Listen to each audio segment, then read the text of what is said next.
This is Llesmis. Welcome back to the second episode of Build Everything Once with Llesmis. And we're once again in my town, Amberground City, on the Spiritcraft server owned by my friend J-Dogs. And I'm continuing my showcase. Last time we took a look at some of the first buildings that we see when we come into spawn. The Nether Hub House, the Post Office, the Forge, which is back that way, the Carrot Shrine, and the Archive. And then I promised we'd take a look at my personal home in the city, the Palace. It's actually one of the larger buildings in the city, and as you get close, you can see that it's actually rather imposing.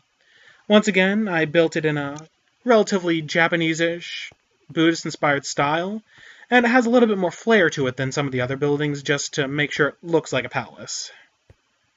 It's not quite as large on the inside as it looks on the outside, but it's still very nice and homey. This is the main hall, which is sparsely decorated, I felt appropriate, but we have a dining table here. And those stairs lead to the upstairs. The building, if you look on my mini-map here in the center, is roughly X-shaped. It has a large central room with 4 smaller rooms on the corners. One room is dedicated to storage. In all honesty, it's mostly decorational, but I don't actually need to store anything because we have the warehouse, that building there. So, I don't know. It just felt appropriate. I felt the need to deck the house out in order to, make sure that if I needed to survive in here, I could. And on that, here's the workshop. Plenty of crafting tables, and a couple chests for storing the things I'm actively working with. And upstairs is a forge. It's not nearly as fancy as the forge out in the mountainside, but, in a pinch it'll do. In case I ever need a little bit more firepower, excuse the pun. On either side is a small courtyard. From here, you can see Squeakers, the House of Squeakers, another person in town. If I have time, I'll talk about that next. And on the other side, you have a good view of the mountainside, which rises up above the city. And from here, you can see the backside of the warehouse. In the back half of the lower floor, we have yet more rooms. Here we have a small enchanting setup, which actually sees some use sometimes, because, I don't know, you never know we're going to need something enchanted and you're not near the archive or in the grinder, so it sees occasional use. And up here we have a very small brewery. I keep meaning to get around to putting in more brewing tables. I'm going to call them brewing tables. Putting in more brewing tables, but never seem to get around to it. And on the other side is a small personal garden. I keep flowers, and upstairs I have a small tree. I call this wing the Arboretum, and it's probably my favorite room in the house. I don't know why, I like the vines hanging down in the room, and it's actually possible to get up on top of the tree if you put your mind to it. It can be a little tricky, though. Try to get the angle on it. One more try. There we go. Now I can climb up this way, and I'm on top of the tree. I've been told by many people that I should probably keep something up here, and that feels appropriate, have a secret room or something, but nothing has struck me to put anything up here, so it's on the to-do list, but isn't terribly important. Now, out back is actually probably my favorite part of the palace. It's the backyard. We have a nice little grotto here, which is actually completely natural. The waterfalls aren't, I added those in. But the natural curve of the grotto is, well, just that, natural. And I felt that some waterfalls and a pool of water would make it nice, and I grew plenty of flowers and such. One of the waterfalls, the tallest, this one here in the center, actually comes from a structure up top, which I was working on just recently, and I'm sure I'll be covering in detail on a later post. Upstairs is the last part of the palace, which is my and Katoko-chan's bedroom. It's fairly simple. 2 beds for us, and chests to keep our re-equips in case we die and need stuff in an emergency. And that's the palace, and where I live in the city. Honestly, I feel that the entire city's kind of my home, because, while the palace contains basic facilities to do everything, somewhere in the city there's everything done a little bit better. I mean, the archive is better for enchanting, the grinder's better for,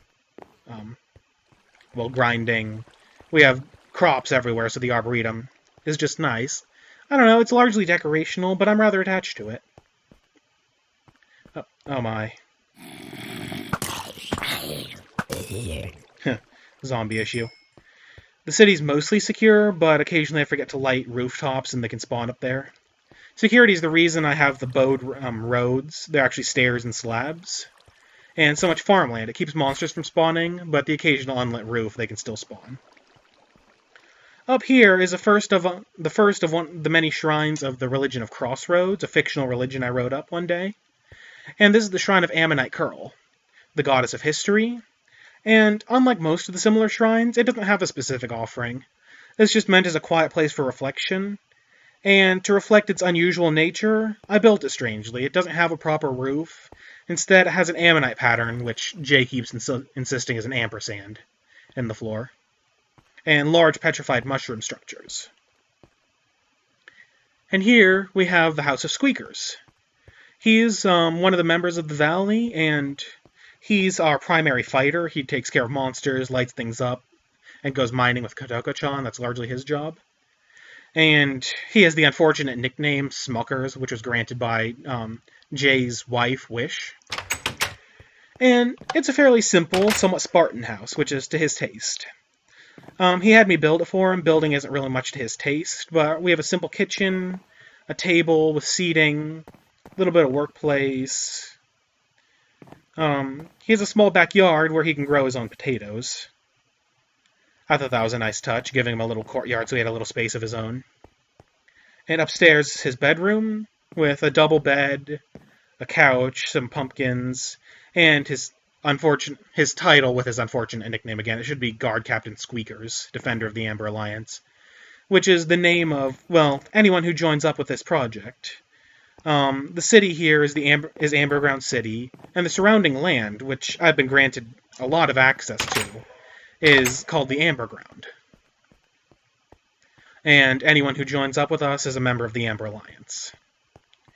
The last building I'll be talking about is back this way, behind the archive and next to the palace. It's the warehouse. Probably the most humble building in the entire city, and also probably the most important.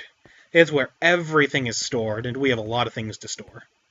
Oh, our little emergency post. Emergency Ho, break in case of Sinoko, who is another member of the server who has a tendency to rip up crops by mistake. I kind of put that as a joke, but it gets a lot of action. This here is the warehouse. It's a simple building, L-shaped, with lots and lots and lots of chests.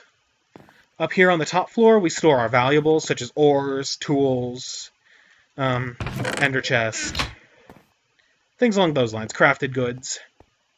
And due to a recent revision, the second floor is now home to lots of items, not blocks.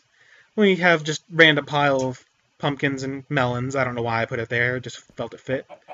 And since it's deeper underground, we have a mossy floor. But we store basically everything we need here, from animals to plants to, everything else. Animals and plants, mostly.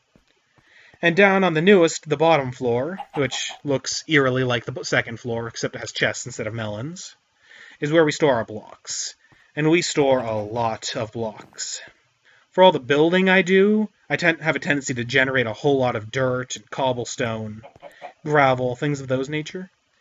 And it's all stored down here. We have lots of unused chests at this point, but it's still one of the most important buildings because everything's stored here, and with its single crafting table, most of the crafting goes on here. Well, that's the last building I have time for showing off.